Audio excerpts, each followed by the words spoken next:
Back to mystery tutorials. ఈరోజు మనం pedagogy నుంచి కొన్ని ప్రశ్నలకు సమాధానాలు తెలుసుకుందాము. మొదటిది, బోధనాభ్యాసన ప్రక్రియలో తగిన సమయంలో విద్యార్థులకు పరిపుష్టి అందించుటకు అనువుగా ఉండే మూల్యాంకనం ఏంటి అంటే నిర్మాణాత్మక మూల్యాంకనం. ఛాత్రోపాధ్యాయుల నైపుణ్యాలను పెంపొందించేది. దానికి సరైన సమాధానం వచ్చేసి డి, సూక్ష్మ బోధన. బోధనలో ఉమ్మడి బాధ్యతను సూచించేది ఏంటి అంటే టీమ్ టీచింగ్. యొక్క విద్యార్థిత్వంలో విద్యార్థి పొందే అభ్యసనను భావాలను సూచించున్నది అంటున్నారు. దానికి సరైన సమాధానం వచ్చేసి బి. క్రింది వాటిలో వ్యక్తి నిష్ఠతకు తావిచ్చే ప్రశ్నలు ఏంటి అంటున్నారు. వ్యాసరూప ప్రశ్నలు. హై స్కూల్ ఉపాధ్యాయుడు 9వ తరగతి విద్యార్థులకు ఒకే యూనిట్ పరీక్షను వేరు సందర్భాల్లో నిర్వహించినప్పుడు వేరు మార్కులు వచ్చాయి. ఆ యూనిట్ పరీక్షను లోపించిన గుణం ఏంటి? మీరు కూడా కామెంట్ చేయండి దీని ఆన్సర్ ఏంటో. ఆన్సర్ వచ్చేసి విశ్వసనీయత. బ్లూ ప్రింట్లోని లక్ష్యాల భారత్వ పట్టికలో ఉండని లక్ష్యం ఏంటి అంటే వైఖరులు. బోధనాభ్యాసన ప్రక్రియ ఫలితాన్ని తెలుసుకునేందుకు అనువైన మూల్యాంకనం. దానికి సరైన సమాధానం వచ్చి సంకలన మూల్యాంకనం. తరగతి బోధనలో అంతర్భాగం కానిది అంటున్నారు. దానికి మీరు కామెంట్ చేయండి ఆన్సర్ ఏంటో. సమాధానం వచ్చి ఆశయం. నిజ జీవిత అంశం విద్యార్థి బోధనాభ్యాసన ప్రక్రియలో భాగమయ్యే పద్ధతి, ప్రాజెక్ట్ పద్ధతి అన్నమాట. విద్యార్థి కేంద్రీకృత పద్ధతికి ఉదాహరణ ప్రకల్పన పద్ధతి. సూక్ష్మ బోధన అంటే ఏంటో మీరు కూడా ఒక కామెంట్ రూపంలో పెట్టండి. దానికి సరైన సమాధానం వచ్చేసి ఒక బోధన నైపుణ్యం అండి. మూల్యాంకన ప్రక్రియను ప్రభావితం చెయ్యని అంశం ఏంటి అంటున్నారు. దానికి సరైన సమాధానం వచ్చేసి బోధన విలువలు.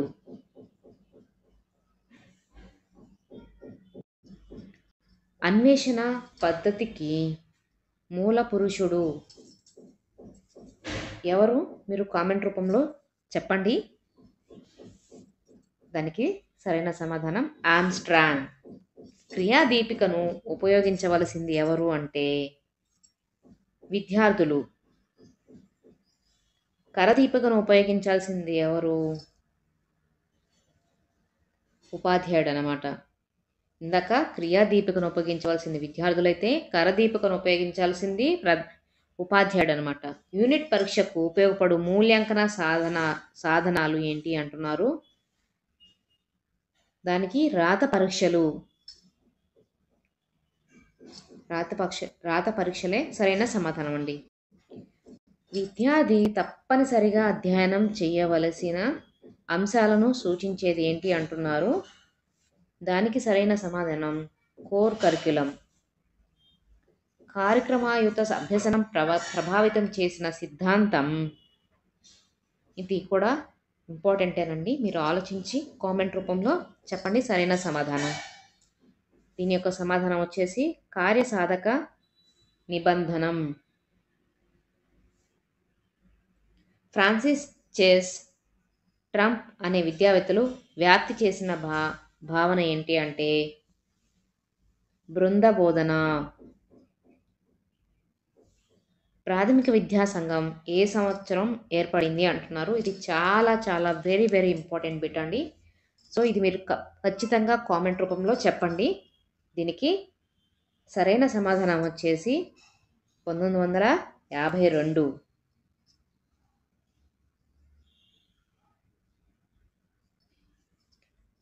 (1986) జాతీయ విద్యా విధానం సూచించిన మౌలిక అంశాలలో లేనిది అంటున్నారు. 1986లో అండి. జాతీయ విద్యా విధానంలో సూచించిన మౌలిక అంశాలలో లేనిది ఏంటి అంటే శాస్త్రీయ చింతనం.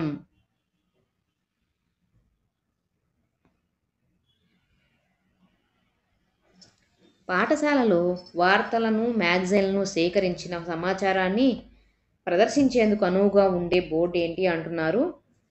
దానికి సరైన సమాధానం బులెటిన్ బోర్డు. 3వ తరగతి నుంచి 10వ తరగతి వరకు ఒక్కో పాఠ్యాంశం నిడివి పెంచుకుంటూ రాసే విద్యా ప్రణాళిక, వ్యవస్థీకరణ పద్ధతి. దీనికి సరైన సమాధానం ఏకకేంద్ర పద్ధతి.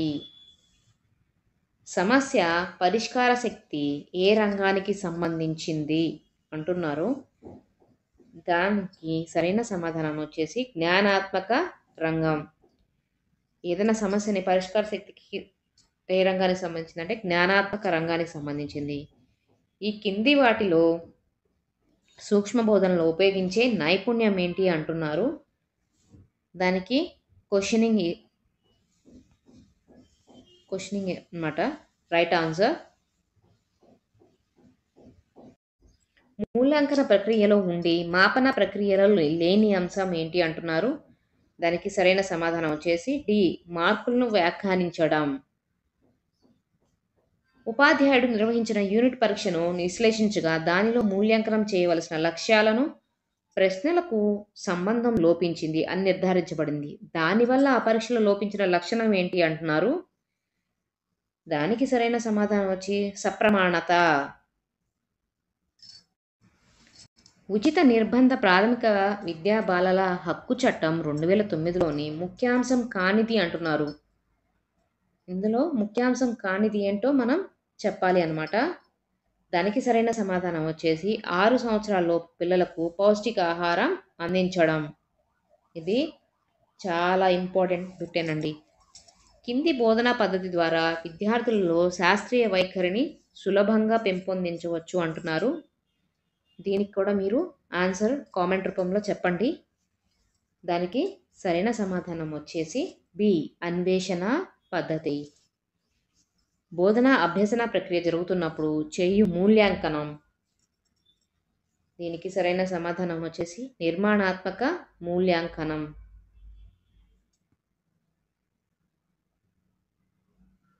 జాన్ అనే విద్యార్థికి డిస్లెక్సియా అనే అభ్యసన వైకల్యత ఉంది.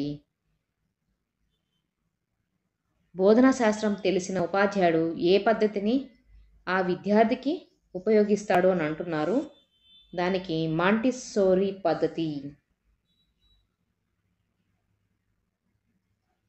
కరికులం అనే పదం ఏ భాషకు సంబంధించింది? ఇది కూడా it's very very important bait. దీనికి కూడా మీరు దయచేసి కామెంట్ రూపంలో ఆన్సర్ చేయండి. కరికులం అనే పదం ఏ భాషకు సంబంధించింది అంటున్నారు. దానికి సరైన సమాధానం వచ్చేసి డి అండి, ఇంగ్లీష్ భాషకు సంబంధించింది. ఉపాధ్యాయ శిక్షణ సాంకేతమే కానీ బోధన సంకేతం కానిది అంటున్నారు. దానికి సూక్ష్మ బోధన అనేది సరైన సమాధానం అండి.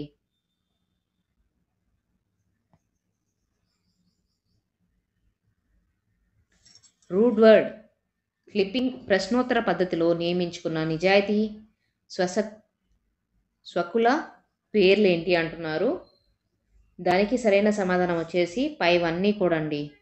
ఏమిటి, ఎందుకు, ఎలా, ఎప్పుడు, ఎక్కడ, ఎవరు, ఇవన్నీ కూడా రూడ్వర్డ్ క్లిప్పింగ్ ప్రశ్నోత్తర పద్ధతిలో నియమించుకున్న నిజాయితీ గల స్వకుల పేర్లు. యూనిట్ ప్రణాళిక తయారీకి ఆధారమైన సిద్ధాంతం ఏంటి అంటున్నారు. దానికి సరైన సమాధానం వచ్చేసి గెస్టాల్ట్ వాదం అన్నమాట. ఉచిత నిర్బంధ ప్రాథమిక విద్యా హక్కు చట్టం ఏ రాజ్యాంగ సవరణ ద్వారా? ఇది కూడా చాలా ఇంపార్టెంట్ అండి. దీనికి కూడా కామెంట్ రూపంలో ఆన్సర్ చేయండి. దానికి సరైన సమాధానం వచ్చేసేసి 86వ రాజ్యాంగ సవరణ ద్వారా ఏర్పాటైందనమాట. ఉచిత నిర్బంధ ప్రాథమిక విద్యా హక్కు చట్టం ప్రస్తుతం ఏ రాజ్యాంగంలోని ఏ ఆర్టికల్లో ఉంది అంటున్నారు. దానికి సరైన సమాధానం వచ్చేసి 21A అనే ఆర్టికల్లో ఉంది. National curriculum from work 2005 steering committee chairman ఎవరు అంటున్నారు. దానికి సరైన సమాధానం వచ్చేసి ప్రొఫెసర్ ఎస్ పాల్.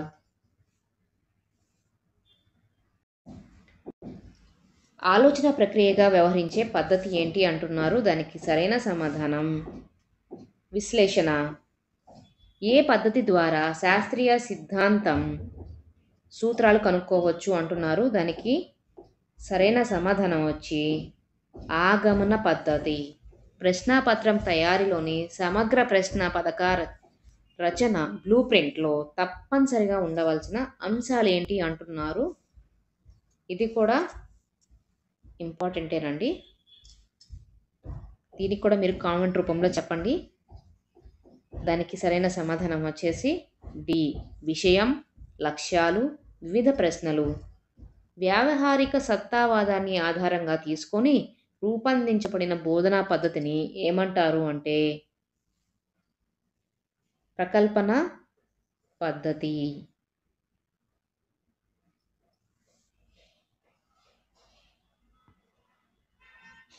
ఆలోచన ఫలితంగా వ్యవహరించబడే పద్ధతి ఏంటి అంటున్నారు. దానికి సరైన సమాధానం వచ్చేసి సంశ్లేషణ. చర్చా పద్ధతిలో ఉండాల్సిన ప్రధాన అంశాలు సమస్య, విషయం, నాయకుడు, గ్రూపు. ఇవే ప్రధాన అంశాలు అన్నమాట. యూనిట్ నికష బ్లూ ప్రింట్లో ప్రశ్నలకు సంబంధించి ఉండని విషయం ఏంటి అంటే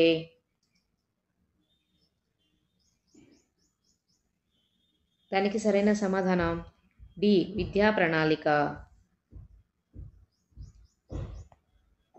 తర్వాత చూడండి, సూక్ష్మ బోధన ప్రక్రియలోని సోపానాల క్రమం.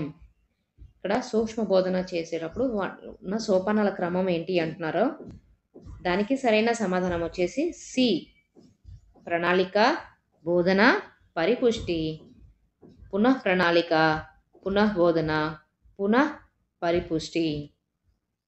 పాఠశాల వాతావరణంలోనికి తీసుకొని రాబడిన నిజ జీవిత అంశమే ప్రాజెక్ట్ అని నిర్వహించింది.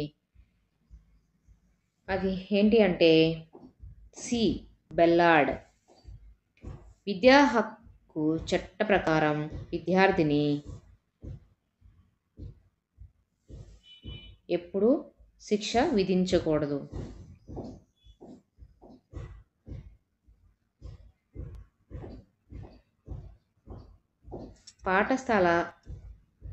పాఠశాల స్థాయిలో క్రీడా పద్ధతి ఉపయోగించడంలో ముఖ్య ఉద్దేశం. ప్రాథమిక పాఠశాల స్థాయిలో క్రీడా పద్ధతిని ఉపయోగించడంలో ముఖ్య ఉద్దేశం ఏంటి అంటే శిశువు పెరుగుదల దోహదకు ఉపయోగపడుతుంది అన్నమాట. శిశువు పెరుగుదల వికాసానికి దోహదపడడాన్ని చూడండి. ఇందులో ఇది చాలా పెడగాలజీకి సంబంధించిన చాలా ఇంపార్టెంట్ టాపిక్ అండి. మీరు ప్లీజ్ షేర్, సబ్స్క్రైబ్.